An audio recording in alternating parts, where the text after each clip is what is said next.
Dans les montagnes anciennes, les histoires marchent plus vite que le vent. Dans les montagnes anciennes de Kabylie, là où les pierres ont une mémoire et où le vent connaît les secrets des hommes, vivait un chacal nommé Houchen. Il n'était ni le plus fort des animaux, ni le plus rapide, mais il possédait ce que beaucoup redoutent, une langue habile et un esprit rusé. Une nuit sombre, alors qu'il rôdait près des ravins, Houchen fut attaqué par des hyènes affamées. Il échappa de peu à la mort, laissant derrière lui du sang et de la peur. Blessé au flanc, il se traîna jusqu'à une grotte profonde, froide et silencieuse. Pendant de longs jours, il resta allongé là, entre la vie et la mort. La douleur rompt son corps, mais son esprit, lui, travaillait sans repos. Le monde est cruel. Celui qui ne trompe pas est trompé. Le temps passa. Il sort de sa grotte. Grâce aux herbes, à l'eau fraîche et à la patience, Houchen retrouva ses forces. Son corps guérit, mais son cœur se durcit.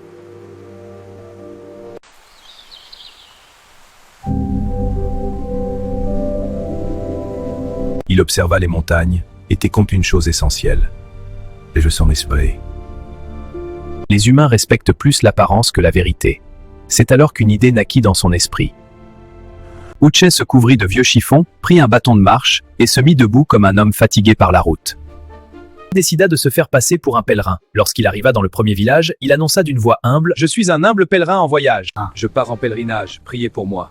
Que Dieu te protège. Merci, que vos cœurs soient Et bénis. tiens aussi. Donne-moi de quoi poursuivre mon pèlerinage.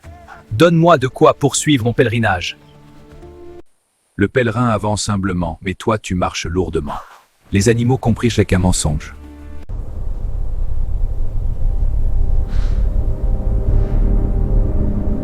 Depuis ce jour, dans les contes kabyles, on dit « Celui qui se déguise en saint pour tromper les autres finit nu devant la vérité. »